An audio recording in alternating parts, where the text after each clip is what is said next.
جب بظاہر خلافت عثمانیہ ختم ہو چکی تھی۔ اس کی وجہ یہ ہے کہ سلطنت عثمانیہ کے چوتھے سلطان بایزید اول یلدرم کو تیمور لنگ جنگ انقرہ میں گرفتار کر کے پنجرے میں قید کر کے ساتھ لے گیا تھا۔ بایزید اول یلدرم کی وفات کے بعد خلافت عثمانیہ کا دوبارہ عروج شروع ہوتا ہے، اور یہ تقریباً سن 1413 کا زمانہ ہے، جب ان کا بیٹا محمد اول خلافت عثمانیہ کا سلطان بنا۔ ناظرین، سلطان محمد اول 5 جولائی سن 1413 سے لے کر 26 مئی 1421 تک سلطنت عثمانیہ کے سلطان رہے۔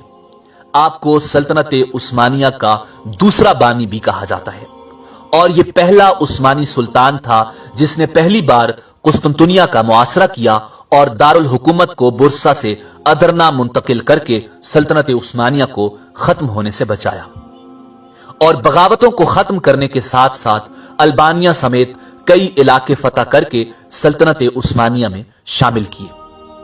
ان کی وفات کے بعد ان کا بیٹا سلطان مراد ثانی حکمران بنا۔ ناظرین، سلطان مراد ثانی سلطنت عثمانیہ کے پہلے سلطان تھے جو 2 مرتبہ سلطنت عثمانیہ کا تخت اپنے بیٹے کے حوالے کر کے صوفیاء کی محفلوں میں چلے گئے تھے، اور سلطنت عثمانیہ کے نیک سلاطین میں سلطان مراد ثانی کا نام سر فہرست ہے۔ آپ کا پہلا دور حکومت سن 1421 سے لے کر 1444 تک، جبکہ دوسرا دور حکومت 1446 سے لے کر 1451 تک تھا۔ آپ کا دور حکومت بلکان اور اناتولیا میں زبردست جنگوں کا دور تھا، جس میں انہوں نے شاندار فتوحات حاصل کی۔ ان کے بعد ان کے بیٹے سلطان محمد ثانی المعروف سلطان محمد فاتح قسطنطنیہ سلطنت عثمانیہ کے حکمران بنے۔ سلطان محمد فاتح وہ عظیم سلطان تھے جنہوں نے سن 1453 میں قسطنطنیہ کو فتح کر کے نبی آخر الزماں حضرت محمد صلی اللہ علیہ وسلم کی پیشن گوئی کو حق ثابت کیا۔ آپ بھی 2 بار تخت نشین ہوئے۔ پہلی بار 1444 سے 1446 تک محض 11 سال کی عمر میں 2 سال سلطنت عثمانیہ کے سلطان رہے، جبکہ اس کے بعد 1451 سے 1481 تک خلافت عثمانیہ کی بات دوڑ سلطان محمد فاتح کے ہاتھ میں رہی۔ انہوں نے پہلی مرتبہ سلطنت عثمانیہ کے لیے باقاعدہ قوانین مرتب کیے اور کئی علاقوں کو فتح کر کے خلافت عثمانیہ کا حصہ بنایا، اور سلطان محمد فاتح کے دور میں حکومت میں علم و ہنر نے خوب ترقی کی، اور آپ کا جانشین آپ کا بیٹا سلطان بایزید ثانی ٹھہرا۔ سلطان بایزید ثانی نے سن 1481 سے لے کر سن 1512 تک سلطنت عثمانیہ پر حکومت کی۔ سلطان بایزید کے دور میں کئی بغاوتوں نے جنم لیا اور سلطنت خانہ جنگی کا شکار رہی۔ آپ کے تخت و تاج کا وارث آپ کا بیٹا سلطان سلیم اول تھا۔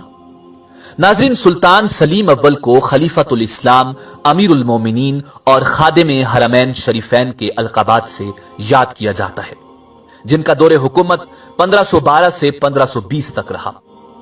سلطان سلیم کے دور میں ہی خلافت عباسی خاندان سے عثمانی خاندان میں منتقل ہوئی، اور مکہ و مدینہ کے مقدس شہر عثمانی سلطنت کا حصہ بنے، اور مصر خلافت عثمانیہ کا صوبہ بنا۔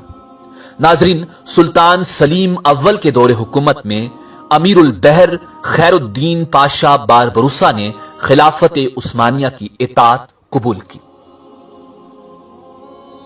ناظرین، سلطان سلیم اول کی وفات کے بعد ان کے بیٹے سلطان سلیمان اعظم القانونی خلافت عثمانیہ کے سلطان بنے۔ آپ نے سن 1520 سے 1566 تک سلطنت عثمانیہ کی باغ ڈور سنبھالی۔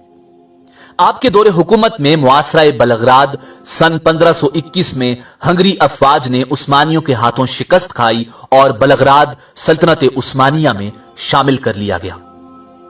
پارگلی ابراہیم پاشا کو وزیر اعظم سلطنت عثمانیہ مقرر کیا گیا، جو سلطنت عثمانیہ کا پہلا باقاعدہ وزیر اعظم مقرر ہوا۔ 1534 سے 1536 تک سلطان سلیمان اعظم القانونی نے عراق کی 2 مہمات میں بغداد کو فتح کر لیا۔ پارگلی ابراہیم پاشا کو 15 مارچ سن 1536 کو